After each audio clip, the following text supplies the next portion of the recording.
பிரியமானவரே, சாட்சி பகிர்வு கூட்டம் ஒன்று ஏற்பாடு செய்யப்பட்டது. ஆலிஸ் ஒரு வயதான பெண்மணி. அவர் பேச வாய்ப்பு கொடுத்த போது அவள் பேச தொடங்கினாள்.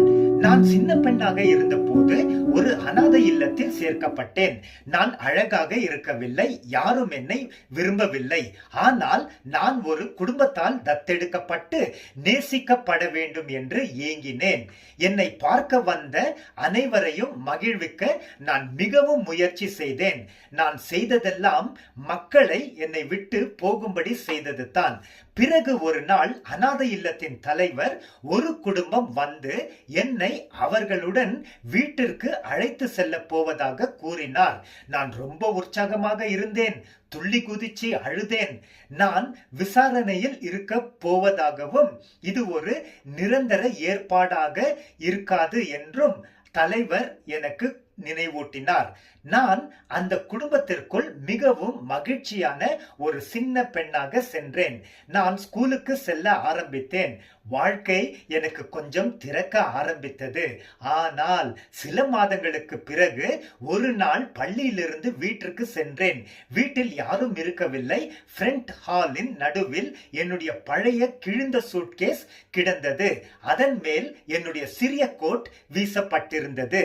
நான் அங்கே நின்று அந்த சூட்கேஸை பார்த்தபோது அது என்னவென்று எனக்கு மெதுவாக புரிந்தது. அந்த குடும்பத்திற்கு நான் தேவை இல்லை. எனக்கு 13 வயது ஆவதற்கு முன்பு இதே போன்ற அனுபவம் 7 முறை எனக்கு ஏற்பட்டது. மற்ற குரூப் மெம்பர்ஸ் முகங்களில் சோகத்தின் வெளிப்பாடுகள் தோன்றத் தொடங்கினது. இறுதியாக ஆலிஸ் மேலும் கூறினார், எனக்காக வருத்தப்படாதீங்க. எனக்கு என் கடந்த காலம் தேவைப்பட்டது. அது என்னை இயேசு கிறிஸ்துவிடம் கொண்டு வந்தது.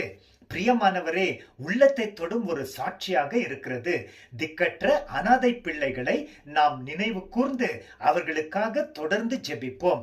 வேத வசனத்தை கவனிப்போம். கர்த்தாவே, ஏழையானவன் தன்னை உமக்கு ஒப்புவிக்கிறான். திக்கற்ற பிள்ளைகளுக்கு சகாயர் நீரே. தேவனே, நீர் திக்கற்ற பிள்ளைகளுக்கும் ஒடுக்கப்பட்டவர்களுக்கும் நீதி செய்ய உம்முடைய செவியை சாய்த்து கேட்டருளுவீர். சங்கீதம் 10:14-18.